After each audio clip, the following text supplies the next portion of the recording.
आज यानी 9 मई को बाजार में आखिरी घंटों में बिकवाली हुई। इससे शुरुआती बढ़त खत्म हो गई। ट्रेडर्स ने कुछ आगामी डेटा पॉइंट्स पर चिंताओं के कारण मुनाफा वसूली करने का फैसला किया। अमेरिका मुद्रास्फीति के आंकड़े जारी करने वाला है, जो फेडरल ओपन मार्केट कमेटी यानी एफओएमसी की अगली बैठक के लिए दिशा निर्धारित करेगा। कुछ विश्लेषकों को चिंता है कि यदि अमेरिकी मुद्रास्फीति दर, जो मार्च से 5% पर अपरिवर्तित रहने की उम्मीद है, वह उच्च बनी रहती है तो फेड लंबी अवधि के लिए सख्त रहेगा। हालांकि विदेशी संस्थागत निवेशकों यानी एफआईआई से निरंतर सपोर्ट ने घरेलू बाजार में तेज गिरावट को रोकने का काम किया है।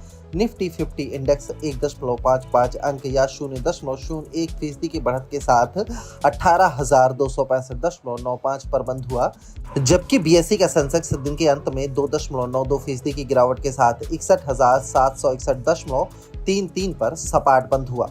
मोतीलाल ओसवाल फाइनेंशियल सर्विसेज के सिद्धार्थ खेमका ने कहा, वैश्विक संकेत मिश्रित थे क्योंकि निवेशक अमेरिकी मुद्रास्फीति के आंकड़ों का बेसब्री से इंतजार कर रहे थे, क्योंकि यह एफओएमसी की अगली बैठक के लिए टोन सेट करेगा।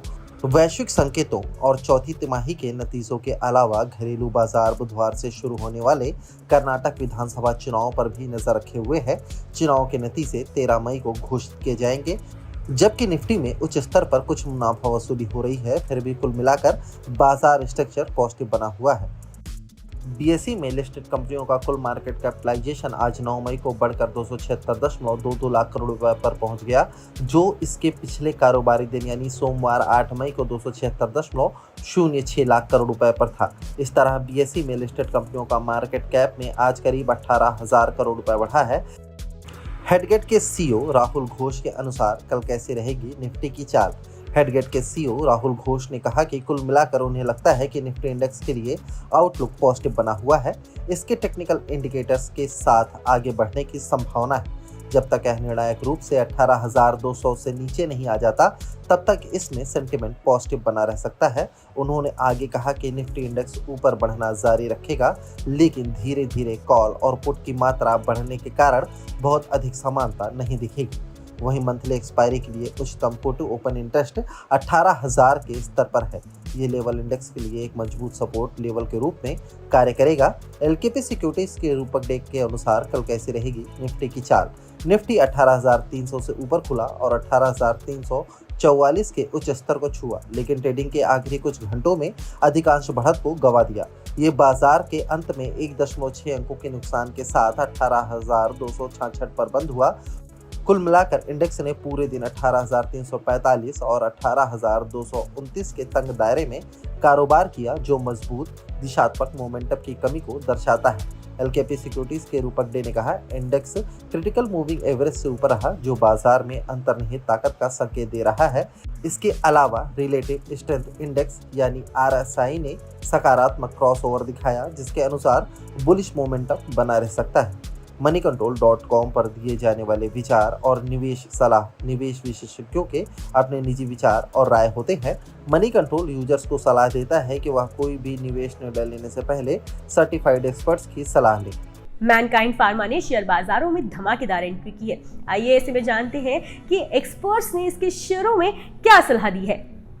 मैनकाइंड फार्मा के शेयरों की 9 मई को घरेलू मार्केट में शानदार एंट्री हुई। आईपीओ निवेशकों को इसने 20% का शानदार लिस्टिंग गेन दिया और बम्पर एंट्री के बाद भी ये ऊपर चढ़ता रहा। इंट्राडे में इसके शेयर बीएसई पर 1430 रुपए पर पहुंच गए थे, यानी आईपीओ निवेशकों की पूंजी 32% बढ़ गई। मार्केट एक्सपर्ट्स का मानना है कि अभी मुनाफा बुक करने की बजाय होल्ड करना ज्यादा फायदेमंद है, क्योंकि इसका आउटलुक बेहतर दिख रहा है। इसके शेयर पहले ही दिन यानी कि 9 मई को ही 1424.05 रुपए के भाव पर बंद हुए हैं। ये 1080 रुपए के भाव पर जारी हुआ था। हेम सिक्योरिटीज की सीनियर रिसर्च एनालिस्ट आस्था जैन के मुताबिक भारतीय दवा बाजार के मुकाबले मैनकाइंड फार्मा की घरेलू बिक्री 1.3 गुना ज्यादा तेजी से बढ़ रही है। ऐसे में उन्होंने इसके शेयरों को होल्ड करने की सलाह दी है। कंपनी का कारोबार मुख्य रूप से भारत पर ही निर्भर है और फाइनेंशियल ईयर 2022 में इसका 97.60% ऑपरेशनल रिवेन्यू यहीं से हासिल हुआ था। इसका ऑपरेशनल रिवेन्यू फाइनेंशियल ईयर 2018 से फाइनेंशियल ईयर 2022 के बीच 12% और फाइनेंशियल ईयर 2020 से फाइनेंशियल ईयर 2021 से 22 के बीच 15% के सालाना CAGR से बढ़ा। इसके कुछ प्रोडक्ट्स ऐसे हैं जो अपने सेगमेंट में टॉप 10 में शुमार है। इसकी मौजूदगी देश भर में है। वहीं Anand Rathi shares and stock brokers के equity research head Narendra Solanki के मुताबिक ये क्लास 1 शहरों में अपनी स्थिति को और मजबूत कर रही है। इसकी ग्रोथ की गुंजाइश काफी अच्छी दिख रही है और हाल ही में इसने cardio diabetology, cardiovascular, respiratory, transplant और ऑन्कोलॉजी में खास स्पेशलिटी कैटेगरी लॉन्च की है, जिससे कंपनी की ग्रोथ को सपोर्ट मिलेगा। सोलंकी ने भी आईपीओ निवेशकों को शेयर को लॉन्ग टर्म होल्ड करने की सलाह दी है। हालांकि स्टॉक बॉक्स के रिसर्च एनालिस्ट प्रथमेश मास्टेकर का कहना है कि पीयर्स के मुकाबले इसका वैल्यूएशन काफी महंगा दिख रहा है। ऐसे में उन्होंने इसमें मुनाफा बुक करने की सलाह दी है। हालांकि क्योंकि अब लॉन्ग टर्म में कंपनी का फंडामेंटल बेहतर दिख रहा है, तो प्रथमेश ने लॉन्ग टर्म के लिए लोअर लेवल पर नए निवेश की सलाह दी है। प्रथमेश के मुताबिक मौजूदा लेवल पर फार्मा सेक्टर में निवेश के लिए बेहतर विकल्प मौजूद है, जो लॉन्ग टर्म एवरेज के मुकाबले बहुत सस्ते मिल रहे हैं। मैनकाइंड फार्मा का 4,326 करोड़ रुपए का इशू पूरी तरह से ऑफर फॉर सेल था। हालांकि इसके बावजूद निवेशकों ने इसमें जमकर पैसे लगाए थे। हालांकि रिटेल इन्वेस्टर्स का हिस्सा पूरी तरह से नहीं भर पाया था और 0.92 गुना सब्सक्राइब हुआ था। नॉन इंस्टीट्यूशनल इन्वेस्टर्स का हिस्सा 3.80 गुना भरा था और सबसे ज्यादा क्वालिफाइड इंस्टीट्यूशनल इन्वेस्टर्स का हिस्सा 49.16 गुना सब्सक्राइब हुआ था और इन्हीं के दम पर ओवरऑल ये इशू 15.32 गुना सब्सक्राइब हुआ था। बता दें कि मनी कंट्रोल पर दिए गए विचार एक्सपर्ट्स के अपने निजी विचार होते हैं। वेबसाइट या मैनेजमेंट इसके लिए उत्तरदायी नहीं है। यूजर्स को मनी कंट्रोल की सलाह है कि कोई भी निवेश निर्णय लेने से पहले सर्टिफाइड एक्सपर्ट की सलाह लें। स्टॉक मार्केट और बिजनेस से जुड़ी तमाम खबरों के लिए सब्सक्राइब करना ना भूलें। मनी कंट्रोल हिंदी के यूट्यूब चैनल को, साथ ही साथ बेल आइकन भी जरूर दबाएं ताकि अगली वीडियो का नोटिफिकेशन आपसे मिस ना हो। इसके अलावा आप हमें फेसबुक, इंस्टाग्राम और ट्विटर पर भी फॉलो कर सकते हैं। धन्यवाद। अगर आप शेयर बाजार में निवेश कर महज 3 से 4 हफ्तों में अच्छा रिटर्न कमाना चाहते हैं, तो हम आपको बता रहे हैं HDFC सिक्योरिटीज के नंदिश शाह की ऐसी 3 पसंदीदा शॉर्ट टर्म पिक्स जो आपकी शानदार कमाई करवा सकती है। नमस्कार, आप देख रहे हैं मनी कंट्रोल हिंदी। बाजार में 9 मई को अच्छी तेजी दिखी। निफ्टी 50 रिकॉर्ड हाई के करीब पहुंच रहा है। एक तरह से मार्केट पर अब बुल्स की पकड़ मजबूत दिख रही है।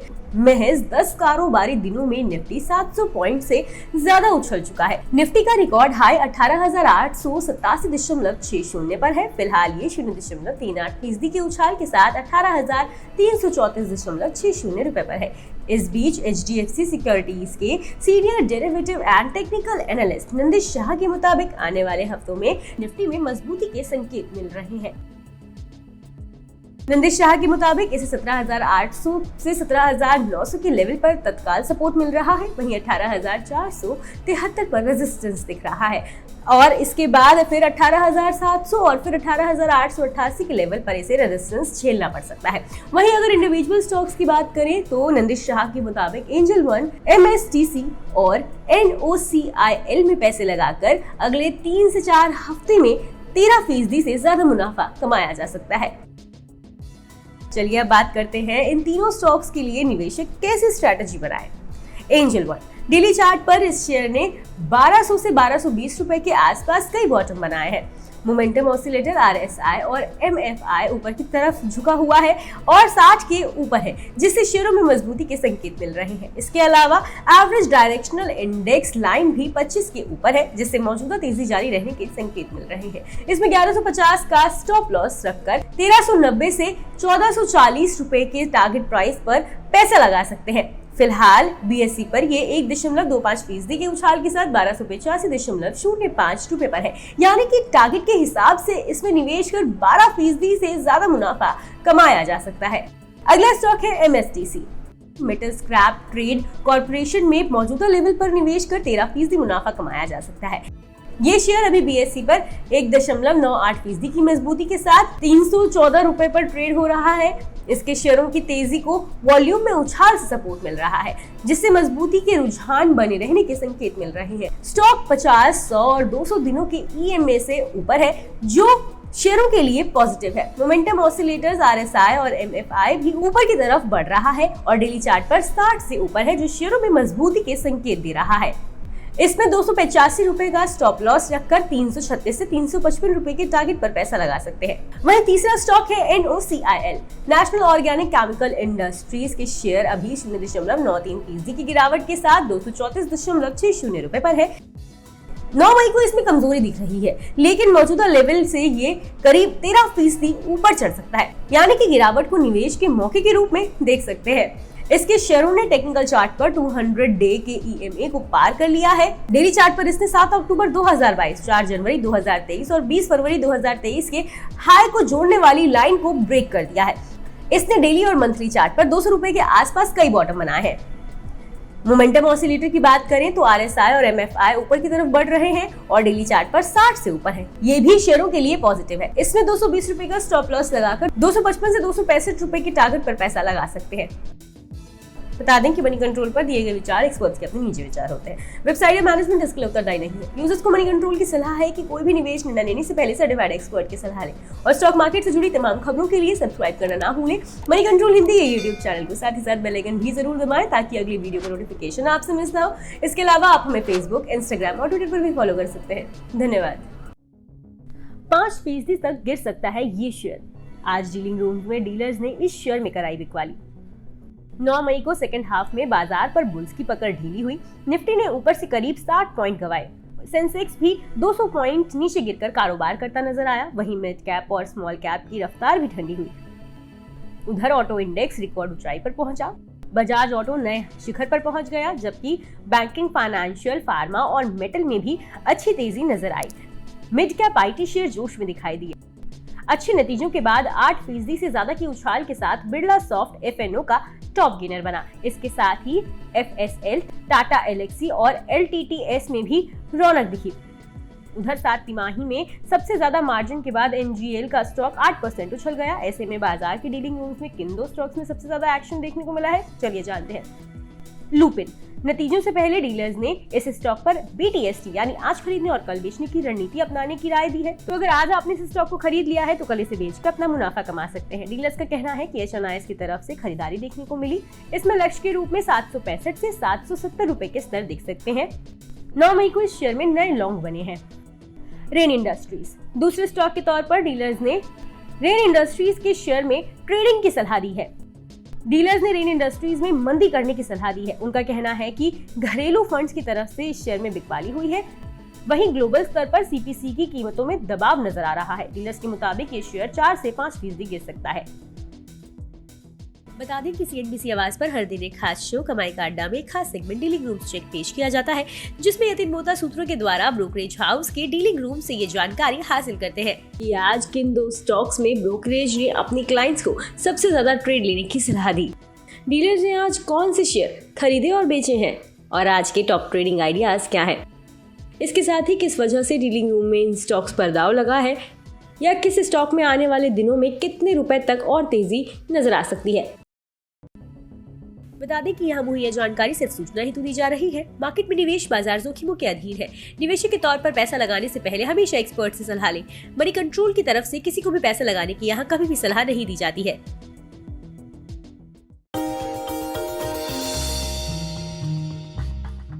डू यू नो में आज हम बातचीत करने वाले हैं हर घर का चहेता ब्रिटानिया के बारे में। दरअसल ब्रिटानिया आपको आमतौर पे एक बिस्किट कंपनी लगती होगी, लेकिन ब्रिटानिया एक बिस्किट कंपनी ही नहीं है, बल्कि कन्फेक्शनरी कारोबार में एक काफ़ी बड़ी फूड जाइंट के तौर पे आप इस कंपनी को देख सकते हैं। इस कंपनी की शुरुआत 130 साल पहले हुई थी और इस करीब 295 रुपए में उस समय पर इस कंपनी की शुरुआत की गई थी। सेंट्रल कोलकाता के एक छोटे से घर में इसकी शुरुआत हुई थी और वहाँ से धीरे धीरे एक्सपैंड करते करते आज इतना बड़ा स्केल आप ब्रिटानिया का देख रहे हैं। ब्रिटिश बिजनेसमैन ने एक स्मॉल हाउस में इस कंपनी की शुरुआत की थी, जिसको धीरे से या फिर बाद में विद टाइम एक्वायर किया गया था गुप्ता ब्रदर्स की तरफ से और इस कंपनी का नाम बन गया था VS ब्रदर्स। लेकिन विद टाइम इस कंपनी में मल्टीपल चेंजेस हुए ओनरशिप को लेकर, जिसके बाद और फेरबदल हुआ और एक ऐसा भी समय आया 1979 में जबकि नेबिस्को ब्रांड जो ओरियो के एक संस्थापक के तौर पे जानते हैं, जिनको आप ओरियो बिस्किट को अगर आप जानते हैं तो वो नेबिस्को की ब्रांड रहे हैं, उन्होंने इस कंपनी को एक्वायर कर लिया था। एक मेजर स्टेक करीब 27-28% के आसपास स्टेक वो इस कंपनी के अंदर ओन करते थे। लेकिन जो एग्जिस्टिंग प्रमोटर है वाडिया ग्रुप ने, उन्होंने करीब 1990 में इस कंपनी को एक्वायर किया। तो आप अंदाजा लगा लिए करीब 3 दशक से ज़्यादा का हिस्सा जो है वो एग्जिस्टिंग प्रमोटर्स के पास इस कंपनी का है। इसके अलावा एक और इंटरेस्टिंग फैक्ट ये भी है कि वर्ल्ड वॉर 2 जब हुआ था था तो इस कंपनी को एक ऑफिशियल पार्टनर के तौर पर चुना गया था। जो ये कंपनी जो सैनिक थे उनको फूड बिस्किट्स प्रोवाइड कराती थी, जो कि उनके आगे के लिए कामकाज करते थे। तो एक बड़ा इंटरेस्टिंग फैक्ट ये भी है कि आर्मी को भी ये कंपनी सप्लाई करती थी वर्ल्ड वॉर 2 के अंदर।